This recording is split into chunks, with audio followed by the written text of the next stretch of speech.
Well, having had that probably super cheery conversation with the people around you about what you're most afraid of, what scares you the most, let's bring it back together. I wonder in your conversations whether it was really tangible things that are very real, like a fear of spiders or a fear of heights, or whether it was things that are a bit less easy to grasp, things like being afraid of the climate crisis. That's a big one for young people these days, afraid of the sort of existential crisis that the world seems to be in the natural world. I wonder what it was for you. I'm not going to get people to share now because it would take too much time. But it's important, I think, for us to think about what scares us the most so that we don't get blindsided by these things when we come across them. Not that we shouldn't be scared of anything. There are really healthy fears. But that our fear isn't the thing that controls us. It is Epiphany today, as I said earlier, although actually it's Epiphany tomorrow. Tomorrow is the 6th of January, but often in the church we do it on whatever the nearest Sunday is. And that is when we remember, I've already said it, but the wise men coming to visit Jesus. It's likely that this was sometime after his birth, so not actually whatever we are now, 12 days after Christmas. But probably, it was definitely somewhere within 2 years after his birth, but probably quite a while afterwards. There are several clues that tell us that it was afterwards. The family were met in a house, and Jesus is described as a child rather than a baby, so we know it wasn't straight away. But that is what we're thinking about today. And Epiphany is one of those words in the church where it rolls off the tongue, and often we've forgotten what it means. Alleluia is another one. We forget what that word really means, and we like to say Hosanna a lot as well, and we don't really know what Hosanna means, but we say it in church because it sounds good and it's a churchy word. But Epiphany means revealing. It's from a Greek word, and then it goes through Latin, and it means revealing. And this is the time that the church celebrates not only Christ being revealed to the Magi, to the wise men, but also in the Magi, these people from the East, these foreigners, we remember and celebrate Jesus being revealed to the Gentiles. So he came as part of the Jewish nation and as a person of God's people. But we know not only for them, but for everyone. And this is the time when we celebrate his revealing, the Epiphany, to the Gentiles, to the non-Jewish people. And their desire, if we read the passage, which we're about to, it's in Matthew 2, if you want to flick there while you're listening. Their desire to worship this new king born in an irrelevant land, far from where they were from, actually helps to demonstrate lots of the things that we're going to be looking at and dealing with over the next few weeks in our new teaching series, which has the title, appropriately given the question I just asked you, Fear. So let's read that account of the Magi coming this morning. And fair warning, this is the first of 2 readings this morning, so we're going Bible heavy. But I'm going to read from Matthew chapter 2, verses 1 all the way through to 12. So follow on if you like. This will be read in churches across the country today. So Matthew chapter 2, starting at verse 1. After Jesus was born in Bethlehem in Judea, during the time of King Herod, Magi from the east came to Jerusalem and asked, "Where is the one who has been born King of the Jews? When we saw his star when it rose, and we have come to worship him." When King Herod heard this, he was disturbed, and all Jerusalem with him. When he had called together all the people's chief priests and teachers of the law, he asked them where the Messiah was to be born. "In Bethlehem, in Judea," they replied, "for this is what the prophet has written. But you, Bethlehem, in the land of Judah, are by no means the least among the rulers of Judah, for out of you will come a ruler who will shepherd my people Israel." Then Herod called the Magi secretly and found out from them the exact time the star had appeared. He sent them to Bethlehem and said, Go and search carefully for the child. As soon as you find him, report to me, so that I too may go and worship him."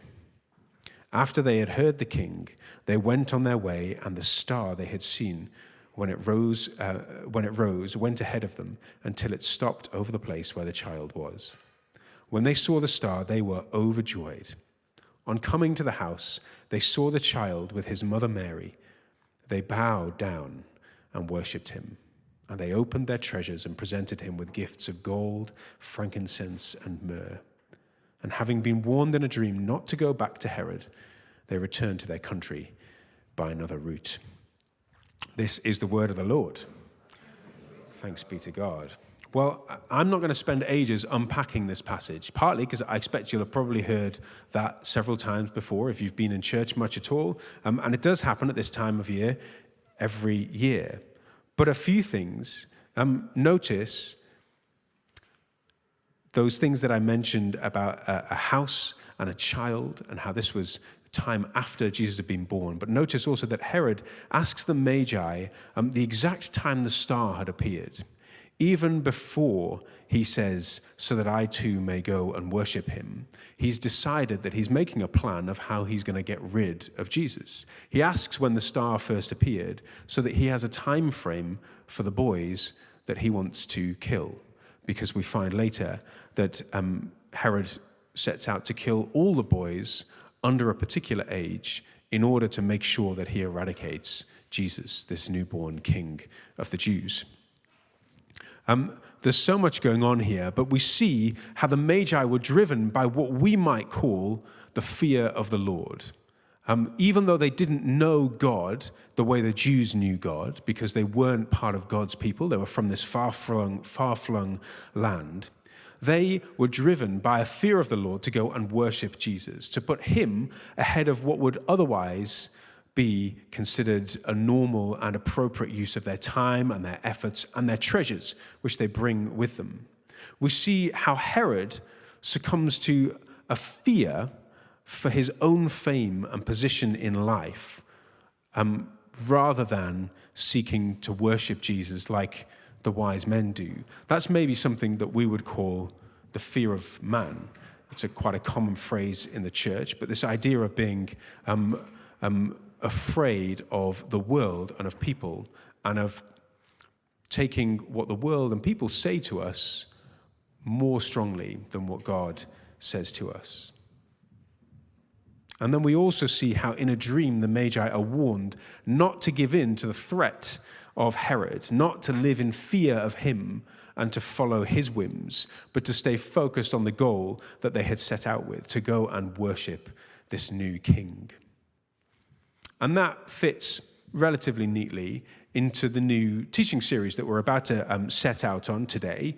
Those three themes are what we're going to be exploring over the next 9 weeks. We are going to have 3 sets of 3 talks, and we're going to follow 3 characters through those things. And as I say, it's going to take the next 9 weeks. The first set of talks is titled Fear, and that is focusing all about this concept often that we talk about in the church of the fear of man. And I'll come back to that in a moment. That's where we're heading today. But the second set that we'll get to in a few weeks' time looks at the idea of fear not, which is an instruction given over and over in Scripture, again and again, to the people of God by Jesus and the agents of the Lord, whether angels or others. Throughout the Bible, we're told, do not fear, don't be afraid. We remember it probably most recently from what the angel Gabriel said to Mary when he came to tell her about the exciting but also devastatingly difficult calling that was being placed on her life. But he begins with, do not be afraid. And then this third set, the final 3 talks, have this title of Fear God. And the idea of this is this concept that we were just talking about of the fear of the Lord, a deep reverence and respect, as well as a kind of a wariness of God. It's a phrase that's used several times in the wisdom books of the Bible, in the Psalms and in Proverbs. And this this phrase, the fear of the Lord is the beginning of wisdom or the beginning of knowledge, tells us that the idea of submitting our well-being, our decisions and personal control to God will actually, counterintuitively in the world's eyes, bring us more joy and happiness and more freedom than it ever would if we held those things to ourselves. Giving our hearts and our bodies and our desires and our actions over to God, and rather than being driven by our own self-preservation or even by what might seem like moral or political motivations, giving over to God is this concept of the fear of the Lord. And that's where we're going to end up, that's where we're going to land in this series in a month or so's time. And we're also going to use some characters to explore those themes. So we're going to take 3 characters from the Bible. The first is Esther, and we're also going to look through the life of Joshua, and then finally Peter, to see what we can learn from their example, both things they did well and things that we don't want to follow that they did, mistakes they made. And we'll be running this all the way through till Lent.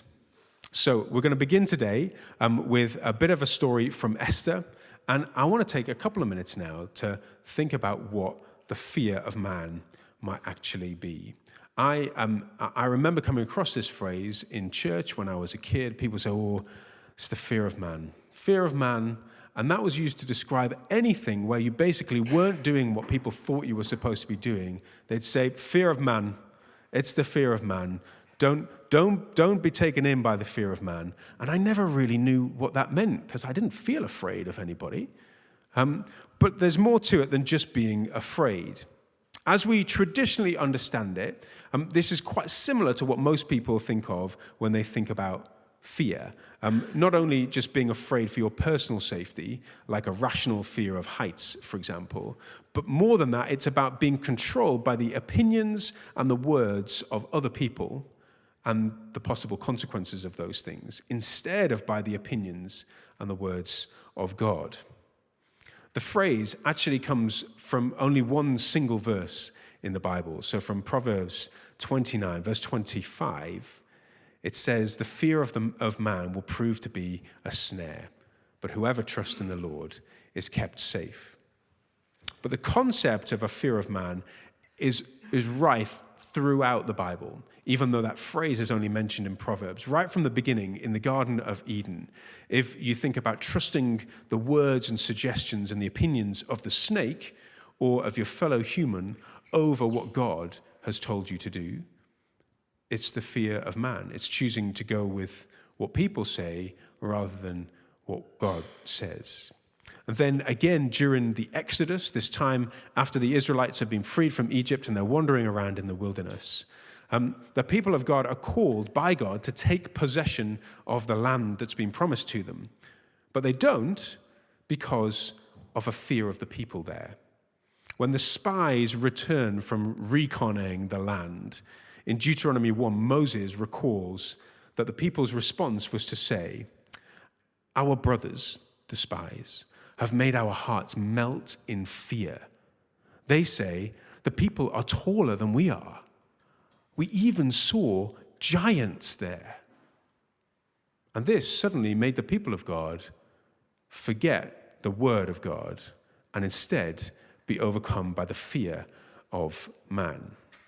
And in the New Testament, we see it again and again in how the disciples behave, how they don't trust what Jesus says to them, how they do and they do and they do, and then they don't do what he's told them to do. And we probably see it most vividly in the Apostle Peter, in his denial of his relationship with Jesus because of a fear of the words and actions of others. In that case, of a little girl who says, aren't you one of his lot? And her words and the consequence of saying yes to her words brings so much fear to Peter that he doesn't. He denies ever knowing Jesus and succumbs again to the fear of man. But this week, we are beginning with Esther. It's one of only 2 books in the Bible that don't mention God. Does anyone know what the other book of the Bible is that doesn't mention God? If you get it, you can have one of the candy canes from the Christmas tree.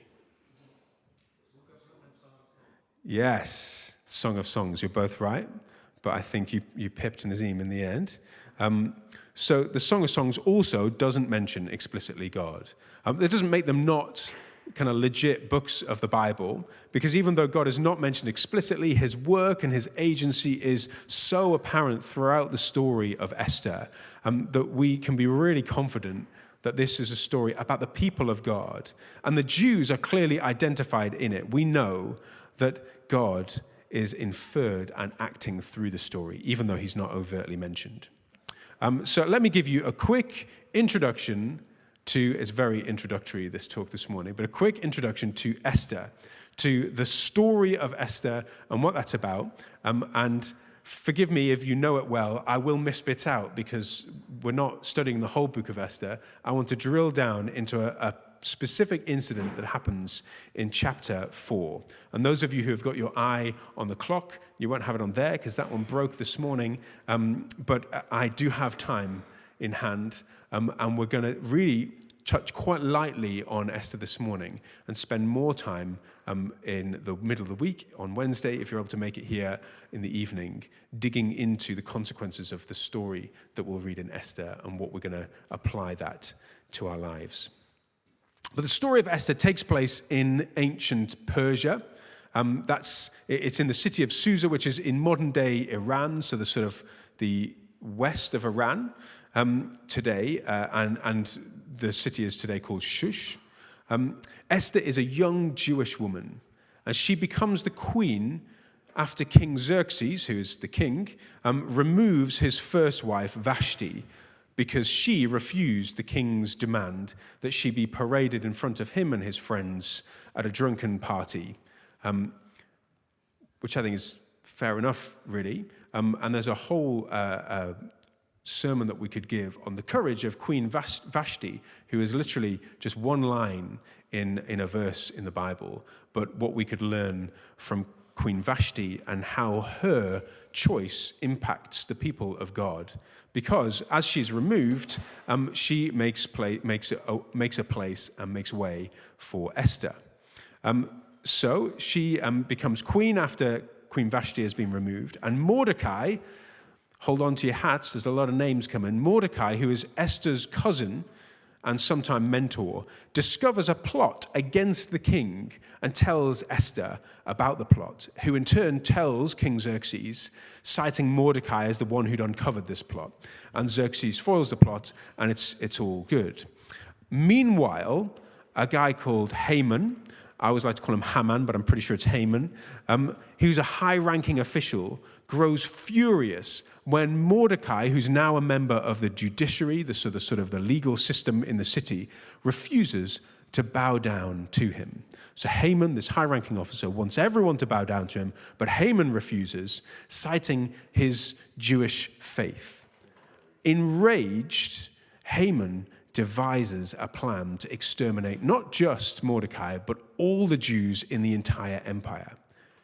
Mordecai finds out about it and urges Esther to use her position as queen to intervene. And risking her life, Esther does intervene. She approaches the king, reveals her own Jewish identity, and exposes Haman's plot. Haman is then executed, and a decree is issued that allows the Jews to defend themselves, ensuring that they survive. And that victory and the story is celebrated every year in the Jewish calendar in the festival of Purim. And there's so much more to be said for this. Esther achieves a really rare thing by winning the favor of King Xerxes. She wins it so comprehensively, on her first visit to him, he decides to make her queen. This didn't happen to all the women that were presented to King Xerxes, but it did to Esther. It was very common for women in the harem to literally only meet the king once, and that was it. They never saw him again in their life, but continued to be part of the harem. Vashti was removed because the king's demand that she basically degrade herself, that she refused that. And so it was a laudable and courageous thing that Vashti did, but quite an intimidating act to follow then. If you yourself have any dignity and want to be strong and stand up for yourself, seeing what's happened to the person that's gone before you. But as we'll see, Esther must have been submissive enough to win the favor of the king.